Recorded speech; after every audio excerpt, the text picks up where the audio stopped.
Bonjour à tous, donc aujourd'hui une nouvelle vidéo pour vous parler du conflit en Catalogne. Donc depuis quelques temps vous avez dû voir dans l'actualité qu'on parlait beaucoup de la Catalogne, mais que se passe-t-il? Donc Carles Puigdemont, le président de cette autonomie, avait dit lors de son élection que 18 mois après, il fera un référendum sur l'indépendance de la Catalogne.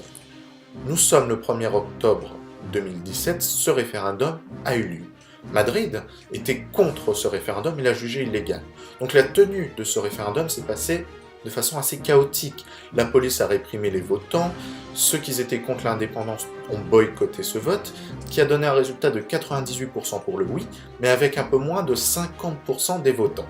Suite à ce résultat, le Parlement de Catalogne et Carles Puigdemont étaient très contents du résultat et ont déclaré qu'ils allaient déclarer l'indépendance.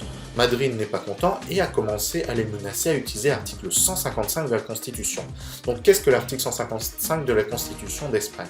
Donc cet article de la Constitution, c'est la possibilité pour le gouvernement de Madrid de reprendre le contrôle provisoire de cette autonomie, le temps de réinstaurer l'ordre et l'état de droit.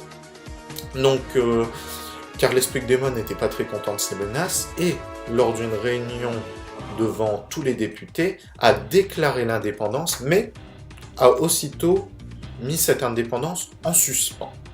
Donc, bien évidemment, Madrid n'a pas été satisfait de cette réponse et a toujours menacé d'utiliser l'article 155. Lors d'un conseil des ministres, Mariano Rajoy a eu l'autorisation d'enclencher l'article 155 de la Constitution, et vendredi, Mariano Rajoy se présentait devant le Sénat pour faire voter l'article 155 de la Constitution, et donc pour retirer les pouvoirs à l'autonomie, destituer beaucoup de monde.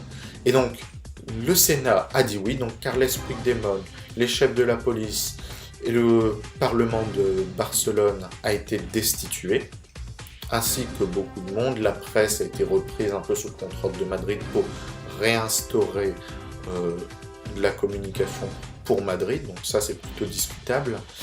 Ensuite, Mariano Rajoy a prévu des élections pour renouveler le Parlement de Catalogne pour décembre 2017. Bien évidemment, la Catalogne ne s'est pas laissée faire et a déclaré son indépendance ce vendredi 27 octobre 2017. Donc, aujourd'hui, en Espagne, la situation est particulièrement tendue. Beaucoup de personnes en Espagne sont pour l'indépendance et pensent qu'ils ont l'indépendance.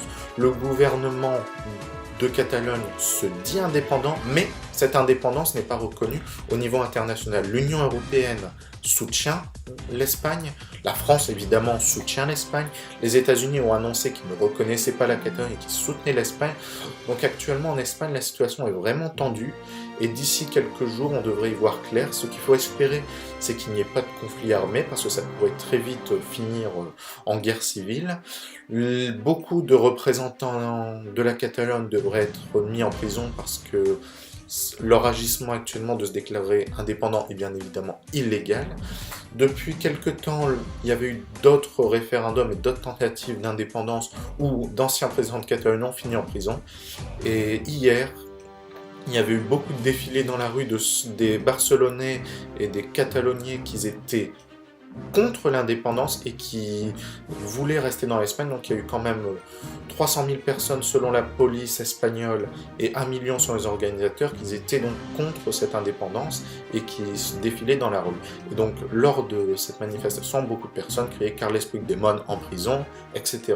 Donc actuellement c'est extrêmement tendu et dans les jours à venir on devra en savoir plus sur ce problème et je l'espère une fin plutôt positive sans conflit armé.